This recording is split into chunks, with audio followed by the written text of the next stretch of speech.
Much, Corey, and welcome to everybody who's here this afternoon, morning, whatever it might be, on this 6th of May. I'm glad because a few moments ago, the tornado sirens, which always run at 1 o'clock on the first Wednesday of the month, were buzzing away, and I'm like, I hope this is over before I come on, because I'm not that far away from one of them, and it sounded like it was like practically in my backyard.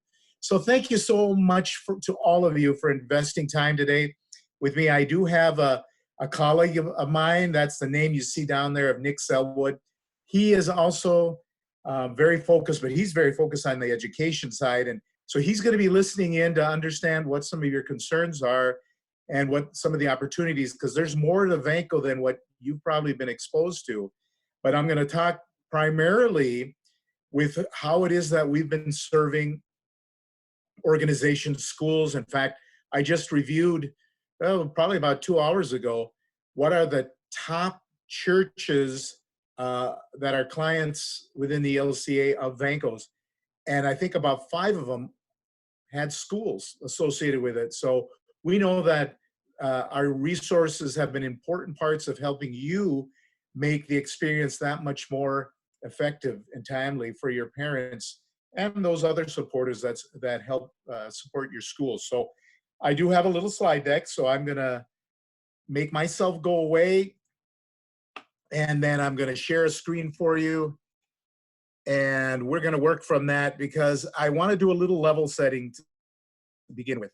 And that level setting is, does everybody know what tools you have available to support electronic payments and giving at your schools?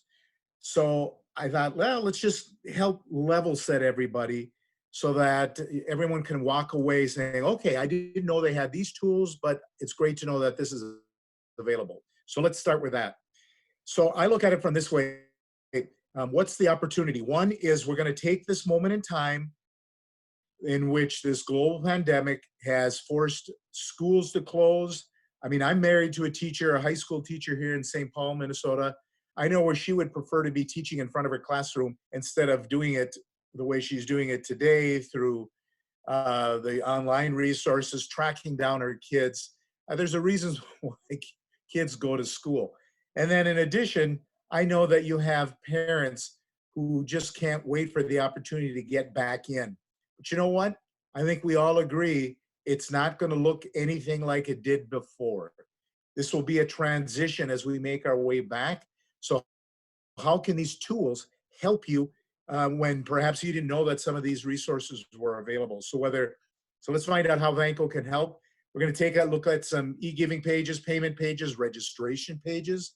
What do those receipts and reports look like? And the pricing one, well, you don't have to worry about that because it's ELCA pricing that applies here. So what is it that we're able to bring to bear here?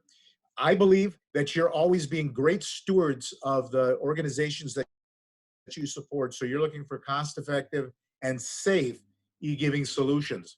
By safe, PCI level 1 compliance solutions that are very, very, very focused on making sure that the client's experience is a secure experience on payment.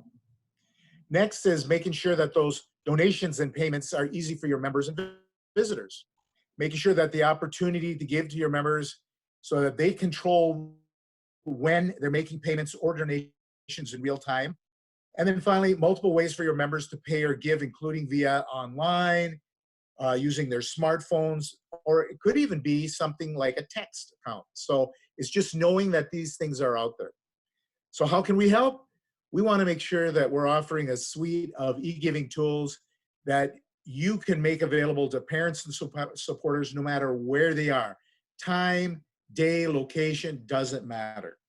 Our customizable web pages allow you to list funds to support payments, tuition, donations, even set up registration for special events or regular school activities. And we can also help you engage parents using their smartphones through text donations or a free to download mobile app. So I'm going to give you a teaser of what all of that looks like. Some of you are saying, well, I know about some of it, but what does the rest of it look like? Well, that's my objective with you today. So here's a classic example of what's known as an iframe donation or payment page. In this example, and we're going to actually see it functioning here in a bit, this iframe right here exists within your church's website. So some of you might have an e-giving page that somebody hits the payment button and it takes them to a hosted page. Well, we still have those, and those are extremely active across all of our clients. But then we also have these iframe pages. So let's just take a quick peek and see what it looks like when it's working. So I want to make sure, Corey, are you seeing something new loading on the screen? I am not. Okay, so that I know that means that I have to go and do a switcheroo to take you there. There we are. So there's the page. So imagine this is your school. And I can log in and set up an account. I can also take advantage of whatever funds you make available, whether it's 1 or 50, it doesn't matter. And so let's say this could be, instead of winter retreat, it might say the Vacation Bible School, or maybe some summer school activity that your leadership team is envisioning that they want to make available, but there are some school supplies, maybe some books, some workbooks that folks need to buy. So let's imagine that might be it. So one-time payment on this one, and we'll start it today, the 6th of May. And let's say it's $50 for the whole kit and caboodle, and we'll add that. I can add additional, just like you can with the hosted, and maybe, let's say this was summer school tuition instead of general offering. Again, same thing. I'm going to set the date, and maybe that's $100. I'll add that. So I can build my little, your parents can set up and make all their payments. And then if they've created an account, and I have an account already with this little demonstration, I can pick either a Visa card, MasterCard. Maybe I want to use my checking account on this one. So I'll use that. It'll make sure, yep. Would I like to add to cover the cost? That's called the offset fee. If you're not using that today, there's no reason you can't enable that. You just need to reach out to our client services team, and they'll help you get everything up and running. So let's donate or make our payment now. We're all done. That's it. That's what it looks like on the iframe for a basic. I'm going to go back to our little presentation here. So we were here. So you have your hosted pages. You also have your embedded pages, which is what this is. You also have these event pages that you can set up using the hosted. So notice it looks a little bit different. But these hosted pages where you can have an event, I can imagine that there's going to be a fair number of fall welcoming events. We're all hoping that families are going to be able to re-engage in the fall, and there's going to be tremendous welcoming events, but there's probably also going to be events focused around maybe building up a little bit of economic strength because of some of the stresses that the school have been under. Well, that's something you could leverage a form like this for.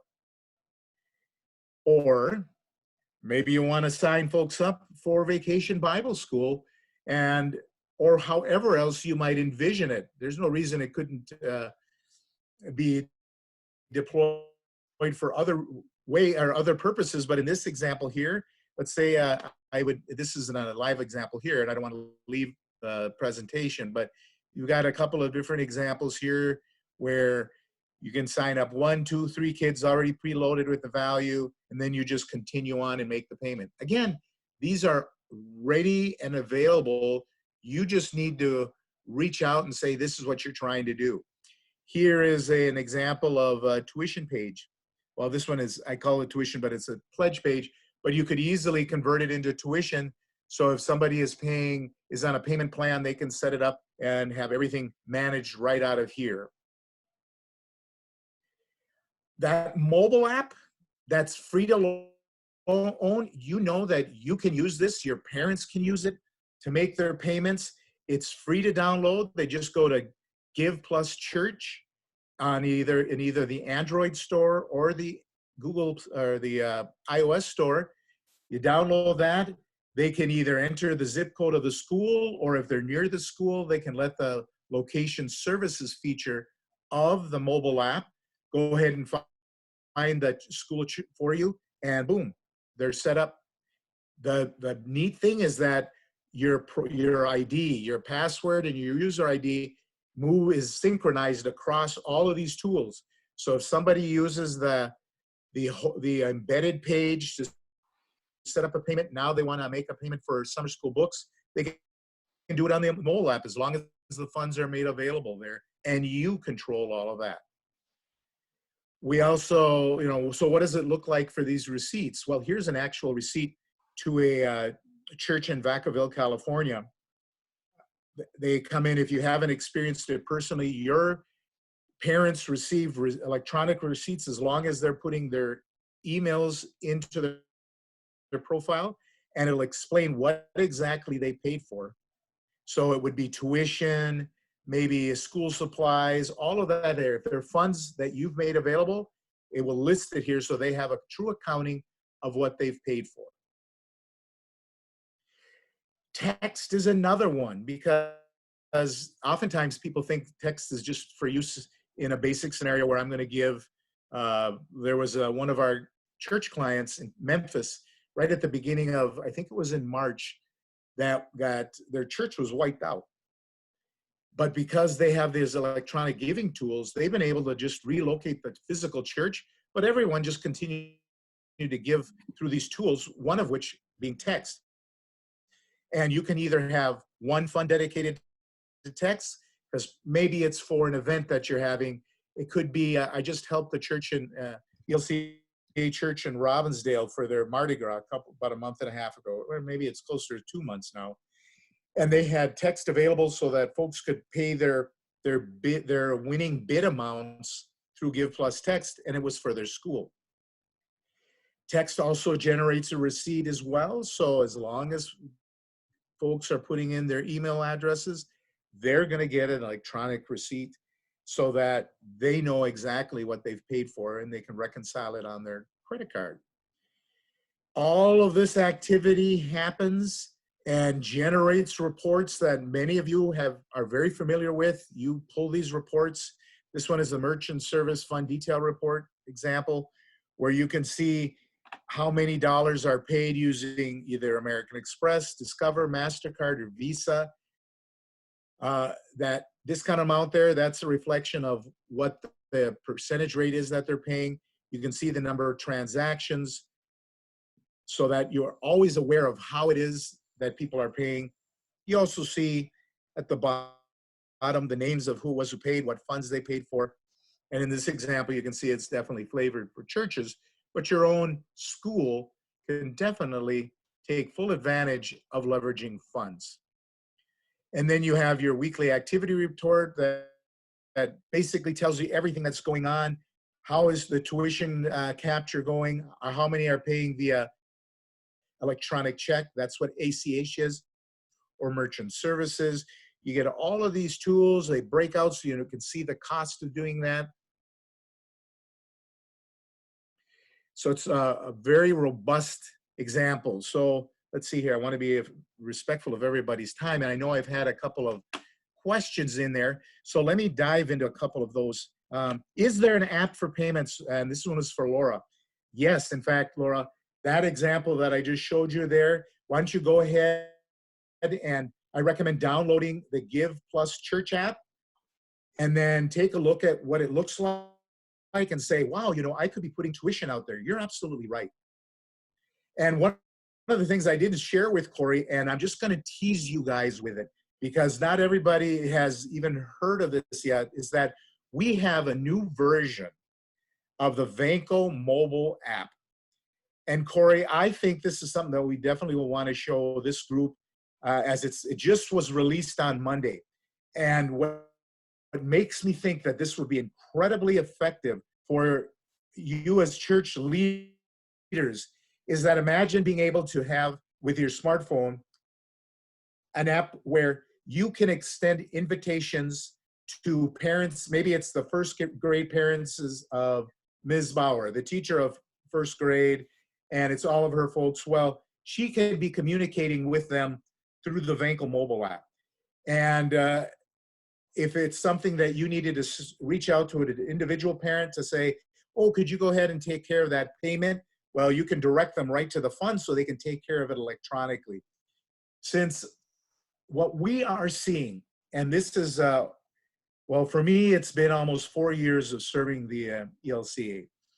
It's that through our own studies, we are discovering that your parents who are also members of the churches, not always, but many times the churches that are affiliated with the schools they send their children to, they're looking for ways to help them streamline their life because it's so complex. And now I gotta imagine it's even more so. You have those working moms and dads who are trying to take care of schooling their kids while they're trying to do work. And I know, depending on what's happening in your individual states, whether your school is going to be able to participate in providing some kind of summer school option. But I've got to believe that if you're able to provide some summer school resources to those parents so they can keep those kids working, because, yeah, they're going to want to be outside, but they're developing some very good skills. And I am very confident that your larger school districts are going to be faced with the challenge of how do we emerge out of this, knowing that, like in the case of my wife, Rebecca's high school, she can have 35 to 40 students in a classroom. That's not going to happen anymore, at least not for a while. So what does that look like? Is online learning going to be extended? Absolutely. I really believe that to be the case. I know it is in these larger metropolitan areas. You've got students who are already receiving their college acceptance letters and being told by their new college to be prepared with the possibility of doing their freshman fall semester quarter from home online. So this is the reality that we're all trying to navigate. So we're here to help you. I want you to take this and write this number down. If you're a Vanco client, it's 1-800-675-7430 and select option 1. That'll take you to our client services team. If any of these things you didn't know you had or had access to and want to have some help developing it, that's why they're there. Oh, and it's part of your services, so there's no additional cost to have that conversation to learn what else you can do. So with that, Corey, I'm gonna pitch it back to you and see how you like to proceed. Sure. So one question we had that we talked about earlier was this integration with QuickBooks, and a couple people I know talked about the difficulty they were having. So if you could speak to that a little bit, it sounds like the phone number might be a real benefit too, but that would be great. Absolutely, and thank you for those questions. QuickBooks, which of course is a tremendous tool, because especially if you're in the cloud version of QuickBooks, you're receiving all of the updates, you're getting the latest and greatest elements, whether they're about tax rates, maybe it's withholding rates, so it's a tremendous tool. But couple of the schools that are here, one of the challenges they're having is uploading the CSV file. And I'm gonna make sure that Corey, it makes those available, because there's one document describes the process and the other gives you a sample file. So what you're gonna do is you're gonna take one of the files that you already received and you're gonna make a minor change with one of the columns so that you match the example that was set, and then you'll be able to bring that into QuickBooks. Now, That's a really, very small description of the process. And I don't want to try to you think that you're going to walk away saying, oh, Richard said it was, easy peasy. I would prefer that you reach out to our client services team so somebody can hold your hand and help you through the process. That's why they're there. And that's all they do. This isn't like some places where they might be answering insurance calls. No, all we do is care for churches. So that's what they're there for. That's Corey? great, Richard. Thank you. And so tell me a little bit about the client services team. Are they still all engaged, working, I would guess remotely, but same number of staff? Well, yes. In fact, we have all been working from home since March 16th. And in fact, we just had our all hands meeting a couple hours ago where our CEO walked us through the process. And it's been absolutely amazing to see all of these men and women who are working from home, caring from churches. I'm so grateful that we had made the investment as an organization many moons ago to have voice over IP. But just like with you, many of us are becoming pretty good at Zoom. Make sure you add that to your LinkedIn profile. Got really good at Zoom during the pandemic. Right. I can do all sorts of things. Yes, that is very true. Let's open it. I have one more question for you, but let's open it up and see if anybody else has any questions.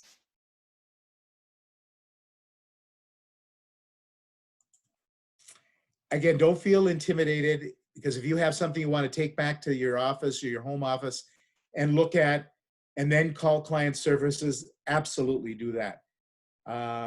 I know each one of you has your own unique situation and how you're trying to address this for your respective schools, but that's why we're here. We're here to help you. And again, some of the largest clients that we have are a combination of churches and schools, and you're doing amazing work in your communities, so keep it up. So my question, Richard, would be that if I'm an early childhood director, and I'm not using Vanco right now, but I know my church is using it. There's occasionally this fear that if I start using it, I'm going to screw up what they're doing because of separate budgets or, a whole slew of things. But can you speak to that at all? That's a great question. And so let's talk about this. Two things matter here. If the school and the church share the same tax ID, then they can use the same account. However, if they don't, then the school will have its very own account. Now, let's just say they both have the same tax account, and those funds that you create, you have a limitless number of funds. So let's say we create one called tuition. And that fund will have underneath it the bank account that you have designated to be the recipient of those tuition funds, which are going to be different, more than likely, than the general offering or pledge funds. So you can get so granular on where you want individual dollars to end up. You will in no way impact anything involving the church unless you're putting it all in the same bank account. So then you'd have to go at your reports and look at who gave what. But you really have that level of granular control with your Vanco account. So creating individual funds, school supplies, which might be different than adult education supplies. And you just decide when you want to enable them and then turn them off. Notice I didn't say delete them. I just said turn them off. By turning them off, they are no longer visible. So I'm just curious, Laura, did you get a chance to download the mobile app yet, Laura? Because if not, that'll be a great learning. And I recommend that for other, here, I just lost my train of thought because I was looking at something that Nick sent me that he wanted me to share. Right, so this is why I'm so glad that Nick is here, because I do think Corey, that we should see if we can set up some time to have Nick do a like presentation where he can walk folks through those things, the things that our education side brings to bear. So it may make sense for some of your schools. It may not. You might like it just the way it is using your Vanco tools as it's all still part of Vanco. It's just that there's the education side of Vanco and the faith side of Vanco. And we're getting very close to have them so that they're all together. So no danger of mixing up church funds and school funds unless you put them all in the same bank account. But you control that. Jessica downloaded the app. She said it's amazing.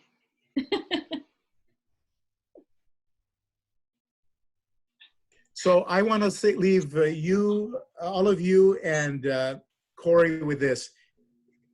Again, reach out 1-800-675-7430 to our client services team. They're prepared to help you. They work with churches, they work with schools. They know the kind of tools, and when you tell them what you're looking for, they'll have some opportunities to help, or some options to make available for you. Corey's going to be able to collect some additional questions that might pop up. So she'll get those to me and we'll answer them as quickly as possible. I want to wish all of you a safe late spring and summer. Hopefully when your tornado sirens are going off, it's just a test like it was for me. Many blessings to all of you, and we'll see you at the next Zoom meeting. Bye, everyone. All right, thank you so much, Richard. And Nick, we'll connect offline if you're still here. I'll let him know. He just checked out. Yeah, sounds good. Thank you, everybody. Bye-bye. All right, so don't hesitate to put more comments or questions that you might have in that chat box, and I will get them to Richard, and then we can do some more answers if you need them on that resource page on the website. But I hope that was helpful for some of you. I know it's been something that people have had questions about, the QuickBooks integration. QuickBooks is never as easy as it thinks it is, or that we think it is. So I know that can be a struggle for some of you. So for those of you that are still here, just, kind of following some of the themes that we've had on the listserv, does anybody feel like sharing? I know there's been information about pre-K graduations or end of the year celebrations. There have been some great resources passed around for where to order signs or, yard signs, banners, other things that schools are doing. But does anybody else want to share what they're doing for end of the year celebrations?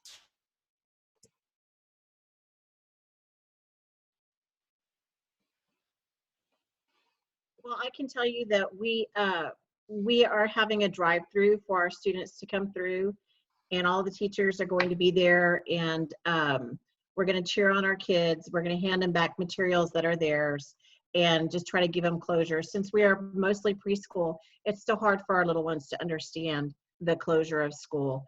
And even when we have a real closing of school, they still don't always get it. But the teachers are going to come together, and we are filming our closing chapel, and they are all going to be present for that and have special messages. And then we're having virtual graduation for our kindergartners.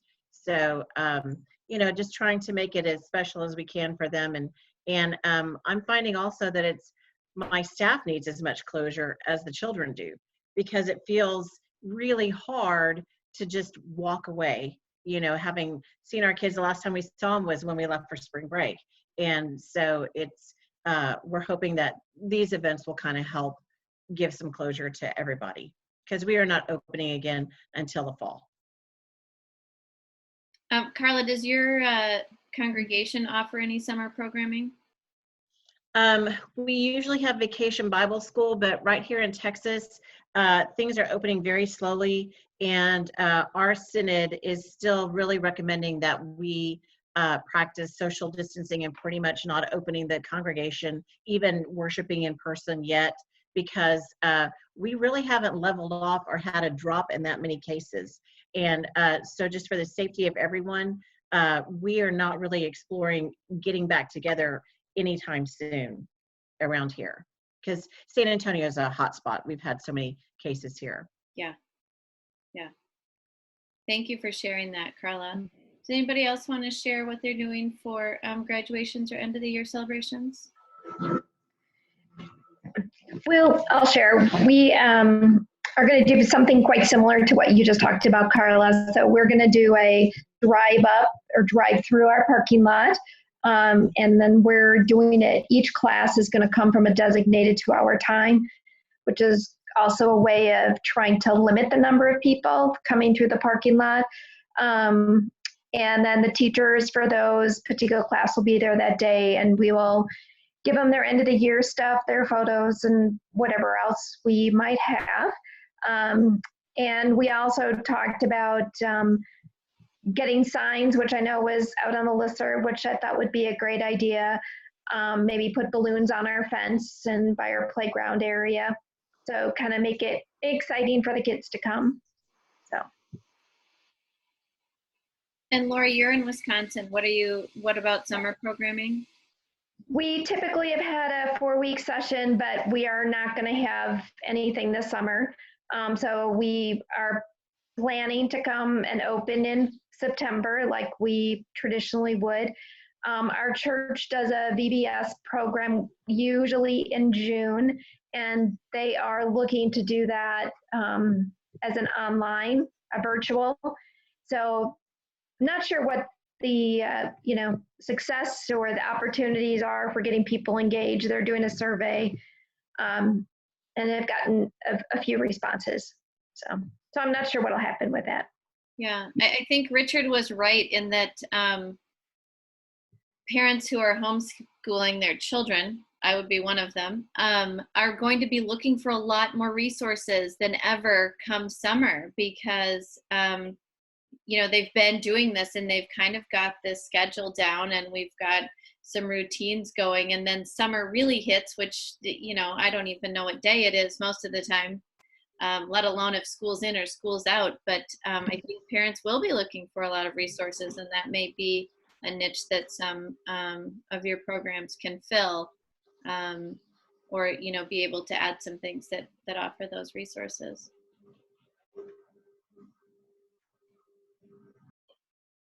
Anybody else want to share about their end of the year celebrations or summer programming?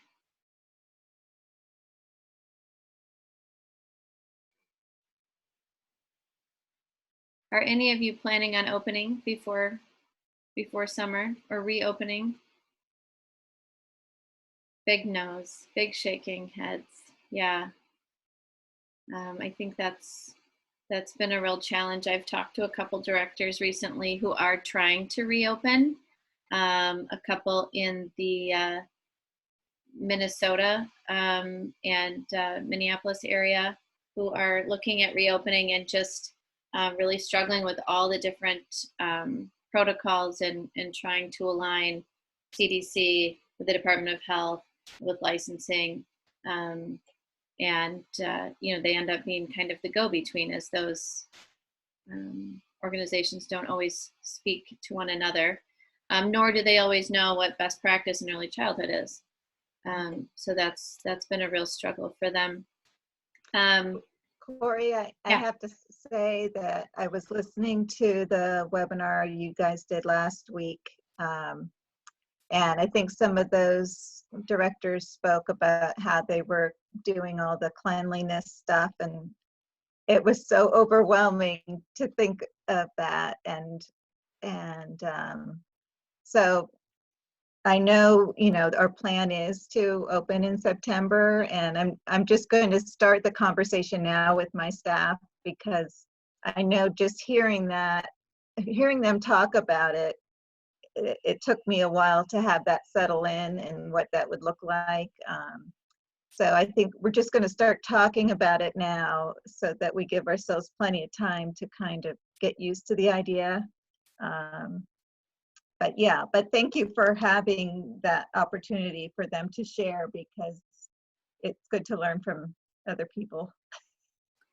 Yeah, and one of the things that somebody mentioned in that call, I believe it was that call, was that their congregation, so they were working, with their church council and church leadership, and they were going through question by question, that 20 questions, which is really 24, to ask yourself before you reopen your church. But that does fall in line with schools as well, and that article is listed on that resource page. And I think it was Patsy Cordes who talked about that they were going through that and some of the things they had thought about, but it was good for everybody to get into the conversation. But there were other questions that were asked they hadn't even thought about yet. And so if you find yourself with time to really put, these key planning pieces, down on paper and start putting them into effect, I think that it will just ease that transition. But I know there's a lot of fear as we all know how fast guidelines are changing right now. It makes it very hard to plan, because it's one thing to plan for, what the protocol is today, but we don't have any idea, even as a nation, what September is going to look like, let alone as a state or a county or a city or a community. So use that resource, and we'll continue that conversation. That's important to kind of, what things are you thinking about putting in place?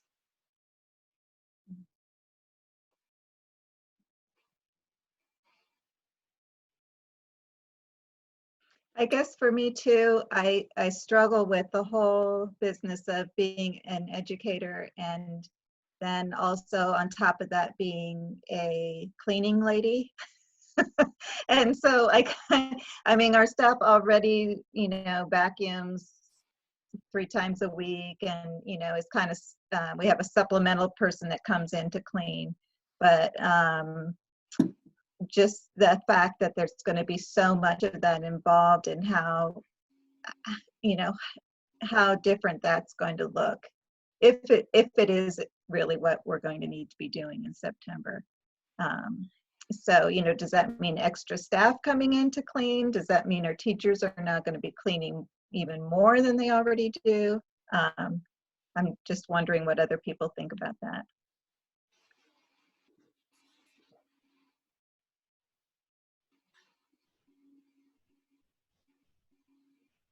Anybody want to weigh in on that one? I just think of, when I'm going into the grocery store right now, and where 3 months ago I might open up a case or, to look inside and stand there for a second. And there are so many people whose sole job it is to walk around and clean everything that everybody has touched. And so I almost hesitate. I walk around with my hands in my pockets or, under my arms, and I don't want to touch anything, but does our center look like that? Does it look like something where there are specific people who are just, as soon as your kiddos move to the circle rug, is somebody coming in and kind of wiping down areas? When they go outside, is there somebody coming in and really, trying to deep clean really quickly in that area? But there, and as we get closer, and as we bring in these people whose programs are still open right now, they're going to have best practice because they have tried everything, as each day changes for them. And we'll be able to get some good guidance from those programs who have remained open through everything, and those programs that have slowly started to reopen with guidance from their state and the CDC.